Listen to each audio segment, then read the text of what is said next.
Olá, alunos, tudo bem? Na nossa aula de hoje, nós vamos iniciar a unidade 4, Ambiente e Qualidade de Vida. O foco da presente unidade é o meio ambiente. Serão analisados os principais problemas ambientais e as possíveis soluções, além de cuidados que todas as pessoas podem tomar no dia a dia em relação ao meio ambiente. Vamos iniciar então a nossa aula de geografia sobre essa temática. Primeiro ponto. Qualidade ambiental. É um conjunto de condições que o ambiente oferece em relação às necessidades de seus habitantes. É um fator determinante para a melhor qualidade de vida. Um recurso natural muito importante para analisar a qualidade ambiental é a água. Sem água, não haverá vida na Terra. Você sabia que a maior parte da superfície terrestre é recoberta por água? Olhem essa ilustração que eu trago para vocês. De terra emersa, nós temos 30% do planeta Terra.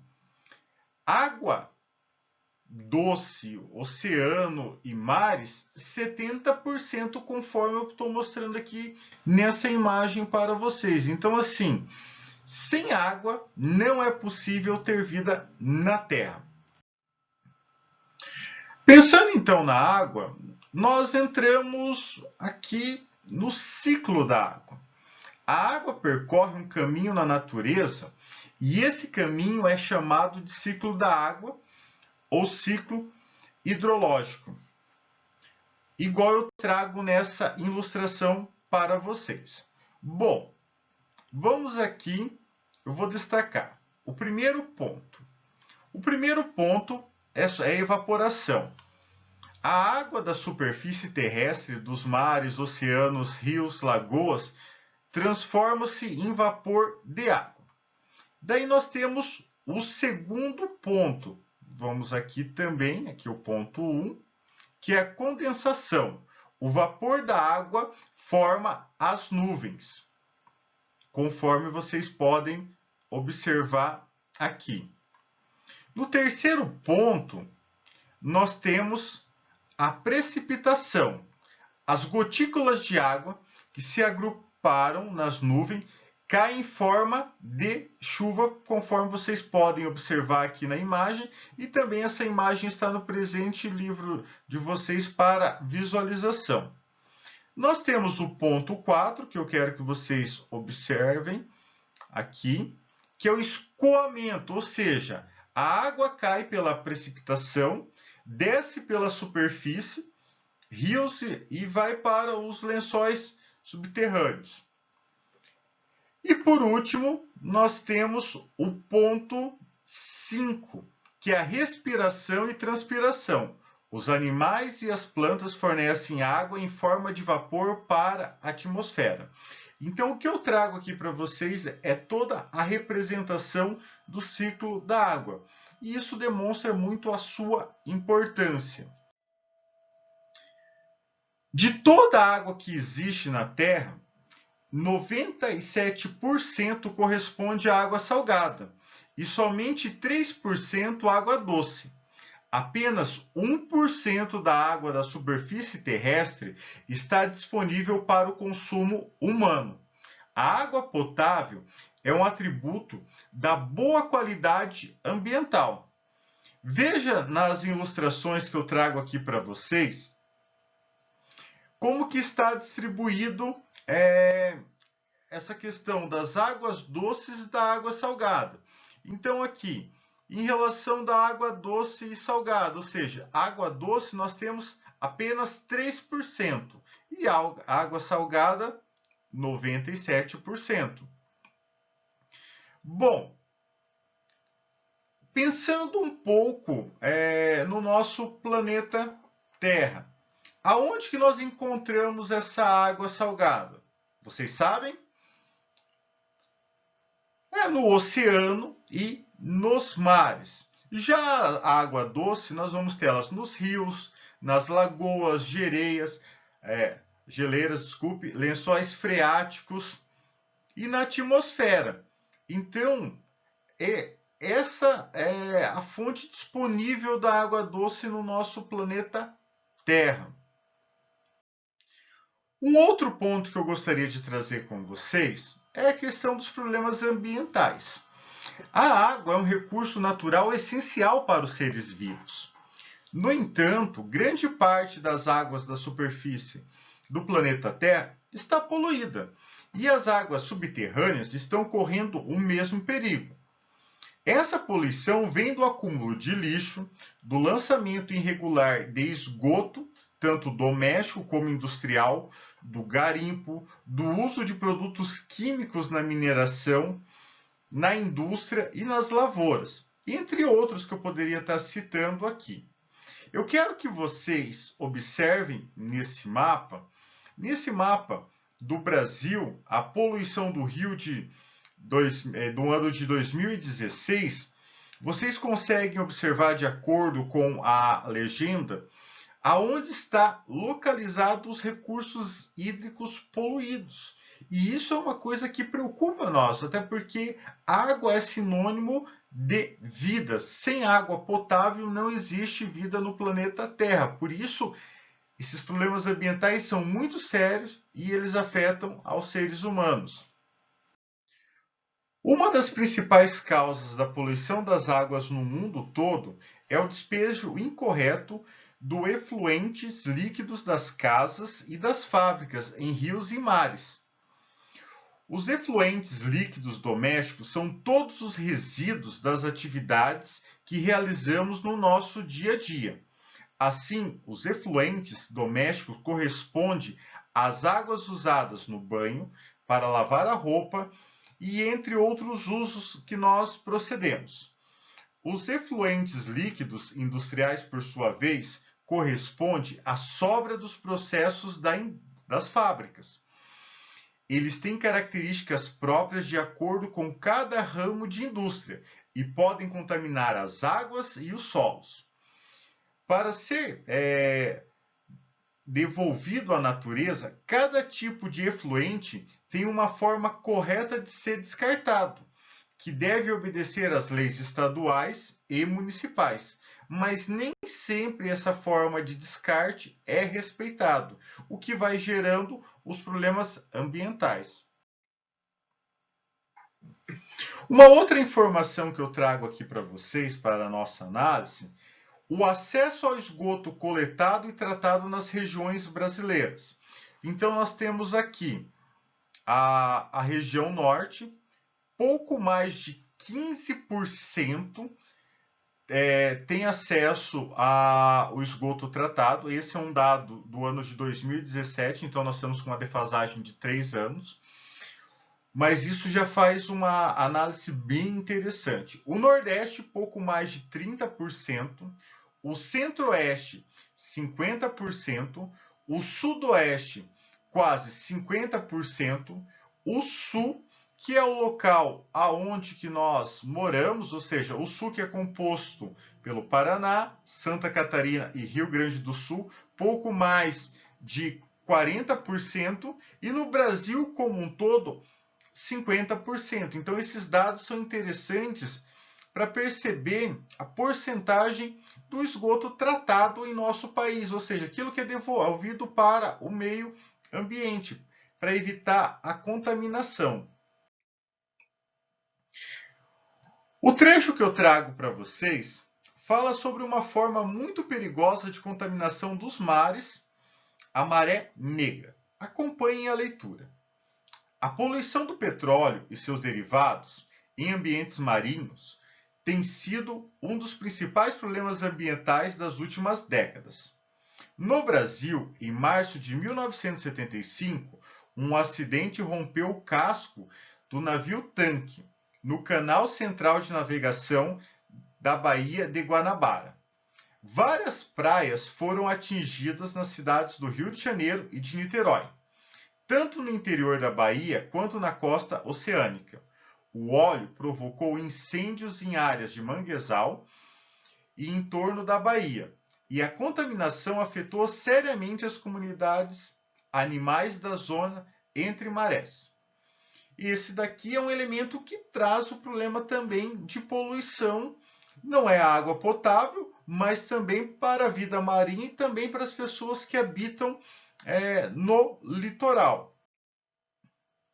Para entender essa questão do derramamento de petróleo pelo mundo, esse mapa que eu trago para vocês, ele mostra aonde ocorreu os maiores derramamentos de petróleo desde o ano de 1967. E aqui eu gostaria de chamar a atenção para vocês que igual a legenda traz, esses pontos vermelhos correspondem aonde que ocorreu mais vazamento de petróleo. E como vocês podem observar, a Europa é o local aonde ocorreu aqui o maior derramamento de petróleo desde 1967. Então, assim, isso também contamina a água salgada.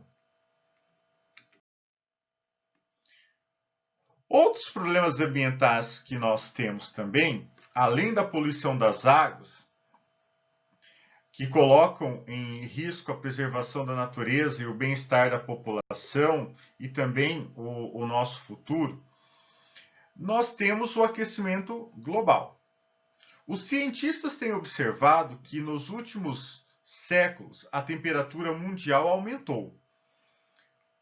Muitos apontam que a sua causa ocorreu devido à liberação do gás carbônico na atmosfera e pelo uso exagerado de petróleo e gás natural, que vai denominar então esse fenômeno que é conhecido como aquecimento global. E essa imagem que eu trago aqui para vocês, que mostra um pouquinho de como funciona o aquecimento global, também está presente no livro. Então, eu gostaria que vocês fizessem a leitura da mesma. Um outro elemento também, os cientistas preferem ter cautela e acreditar que ainda é cedo para dizer que o modo de vida moderno é o único responsável pelo aumento das temperaturas mundiais.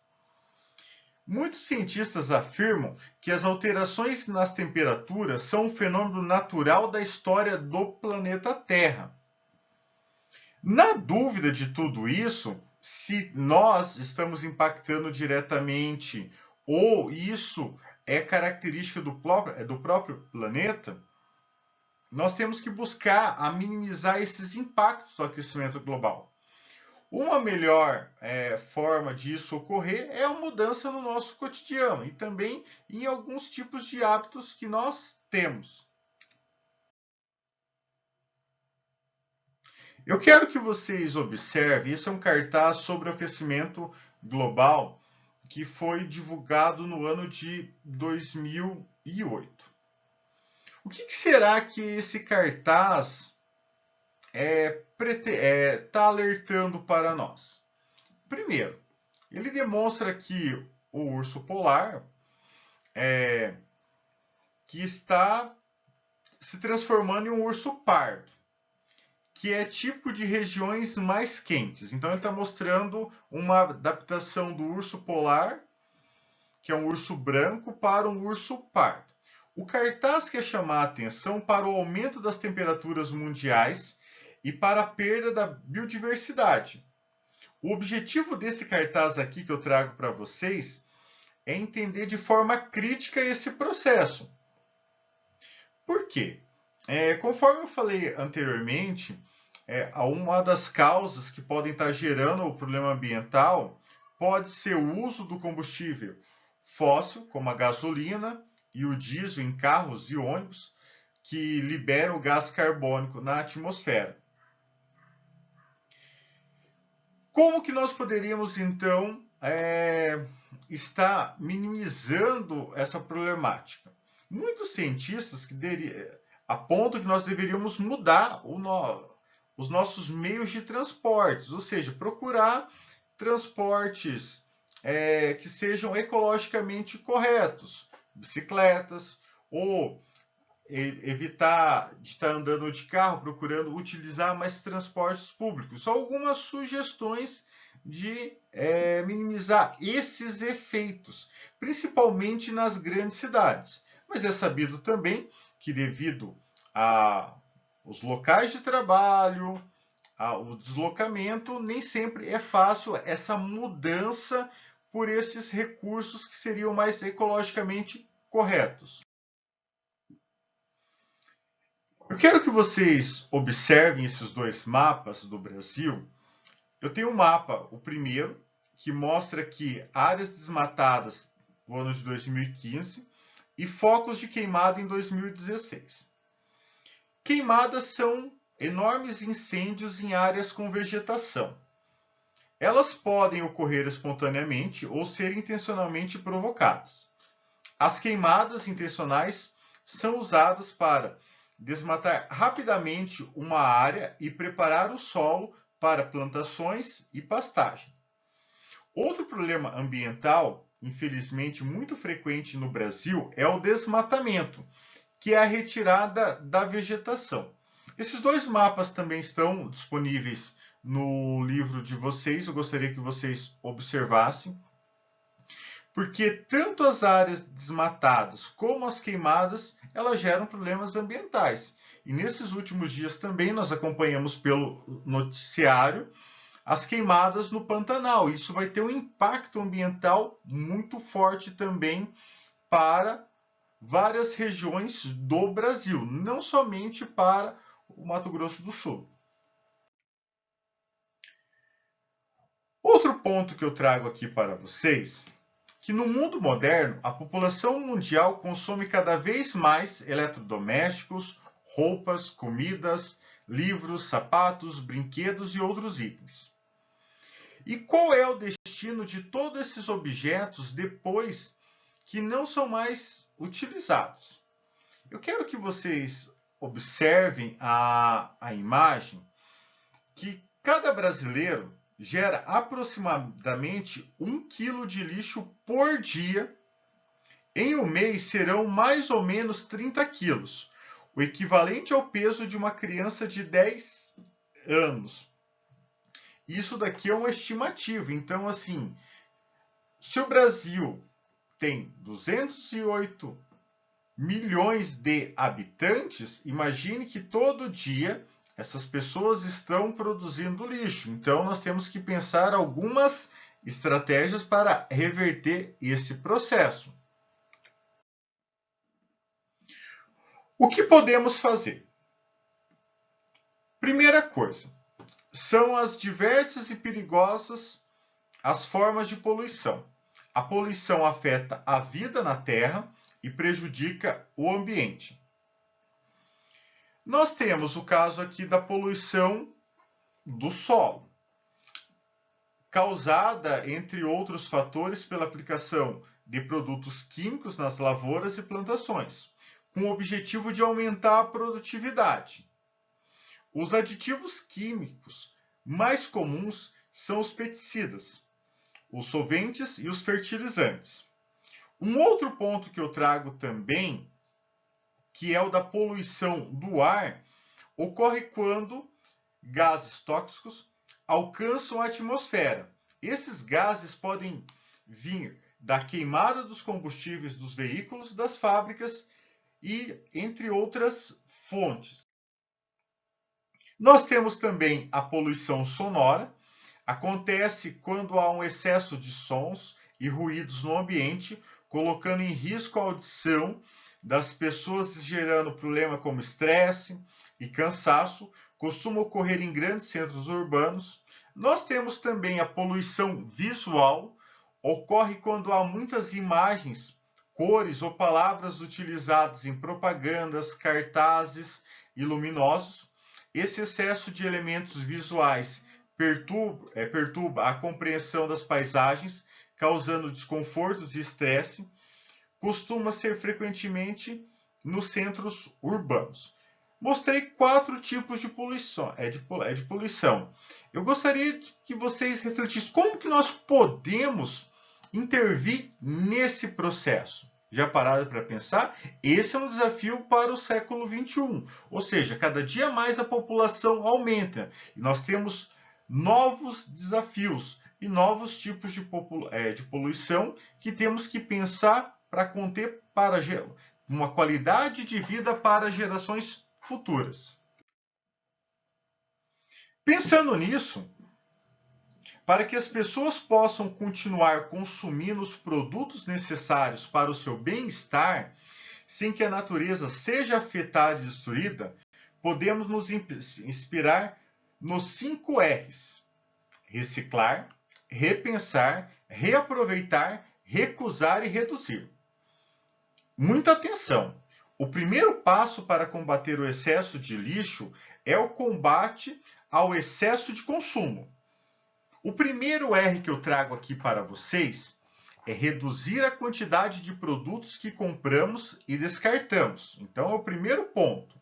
Segundo, recusar produtos feitos com elementos que fazem mal à saúde e à natureza.